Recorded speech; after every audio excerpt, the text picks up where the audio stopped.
식용금지법이 지난해 시행됐지만 처벌 유예 기간을 두면서 개 식용을 위한 사육, 유통, 판매는 여전히 가능한 상황인데요. 얼마 전 사천에서 불법 개 도축 작업을 이어가던 업소가 적발됐습니다. 동물보호단체에선 개 식용금지법 처벌 유예에 아쉬움을 표현하면서 불법 도축 작업 등을 방지하기 위한 대안이 필요하다고 목소리를 높였습니다. 김순종 기자입니다. 사천시 사천읍에 있는 한 건물입니다. 지금은 문이 잠겨 있지만 얼마 전까지 불법적인 개 도축 작업이 이어져 온 곳입니다. 불법 도축이 확인된 건 지난달 말. 동물보호단체 사단법인 리본이 정황을 확인한 뒤 경찰, 사천시 공무원과 함께 현장을 찾은 겁니다. 이곳에서는 수십여 마리에 달하는 개 사체가 발견됐습니다. 도축 작업에 이용된 것으로 보이는 둥기와 예기도 확인됐습니다. 개 식용 금지 법안이 지난해 8월 시행됐지만 개 도축, 유통, 판매는 아직 가능한 상황. 법에 따른 처벌이 2027년 2월까지 유예된 이유입니다.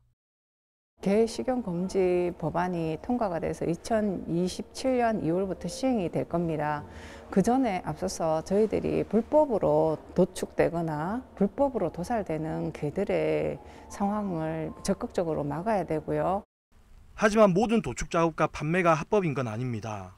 잔인한 방식으로 개를 도축하거나 별도의 신고 없이 업장을 운영하면 처벌을 피할 수 없습니다.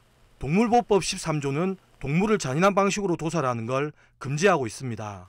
개식용금지법에 따른 처벌은 유예되지만 별도의 신고 없이 식용개를 사육하거나 도축을 하는 건 불법이기도 합니다. 이번에 적발된 불법 도축장도 이 같은 이유로 고발과 과태료 부과 조치를 받았습니다. 사천시는 잔인한 방식으로 개를 도살했다며 업주를 동물학대 혐의로 고발하고 업장 미신고를 이유로는 과태료 150만 원을 부과했습니다. 동물단체는 이 같은 일이 전국 곳곳에서 암암리에 여전히 일어나고 있다며 개식용금지법 처벌 조항 유예에 아쉬움을 표했습니다. 기간은 정해졌지만 저희 시민들이나 국민 여러분들의 인식 개선으로 이거를 좀 더 조기 종식을 할 수 있게끔. 반려동물을 키우는 인구가 1,000만 명을 훌쩍 넘기면서 동물권에 대한 인식도 확대됐다지만 잊을만 하면 일어나는 불법 도축 사건.